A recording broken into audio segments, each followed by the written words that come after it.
Sir और SP sir के निर्देशन में एक प्रभावी कार्रवाई की है। इसमें जो गरीब तबके के लोग हैं उनको लोन दिलाने का झूठा आश्वासन देकर एक व्यक्ति जिसका नाम रवि कुमार है उसने धोखाधड़ी करी। उसका साथ सोनू ने दिया। ये दोनों ही आगरा के रहने वाले हैं। इनका मॉडस ऑपरेंडी ये था कि ये लोगों को पहले तो इन्होंने अलग अलग जगह पोस्टर चिपकाए अपने कि हम ये लोन आपका पास करा देंगे, 9-10 लाख का आपको लोन दिलवाया जाएगा। फिर जब लोन का इन्होंने वादा कर दिया तो लोग इन्होंने अप्रोच किया। इन्होंने उनका कहा कि ये डॉक्यूमेंट चाहिए, उसके लिए कुछ फाइल का चार्ज ले लिया 2-4 हज़ार। फिर इनको वो सर्टिफिकेट इन्होंने क्या किया, ऑनलाइन ही प्रिंट करके दे दी, उस पर इनका नाम वगैरह डिटेल और नकली स्टैम्प लगा के दे दी। उनको विश्वास दिलाया कि ऐसा होता है। फिर इन्होंने ई मित्र वगैरह इधर भी इन्होंने बात करके जब लोगों ने पूछा कि ये प्रोसेस होता है कि ये डॉक्यूमेंट चाहिए तो इसको और विश्वास आ गया कि इसका तरीका सही है ये कार्रवाई करने का।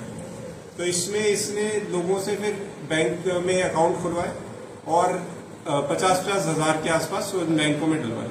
फिर ब्लैंक चेक लेकर उनसे सारा पैसा विड्रॉ करके चला गया था। इसने सभी लोगों को झूठा नाम बताया, शैलेंद्र बताया, किसी को कुछ और बताया, तो अलग अलग नाम बताए। तो इनिशियली हमारे पास कोई लीड नहीं था और पहला मुकदमा अटलबंद में दर्ज हुआ जहां पर 5 लोगों ने मिलकर एक मुकदमा किया था। फिर 2 मुकदमे मथुरा गेट पे भी दर्ज हुए। तो कुल 10-15 लोगों के साथ ठगी का हमारे सामने खबर आई। तो उस पर फिर सारी फाइल्स हरगोपाल जी को दी गई। तो हरगोपाल एएसआई जो मथुरा गेट पर अभी है, इन्होंने बहुत बढ़िया कार्रवाई की। उसका सारा डिजिटल रिकॉर्ड और आसपास पूछताछ से भी जो अपना नेटवर्क डेवलप करके इसके बारे में सारी जानकारी दी।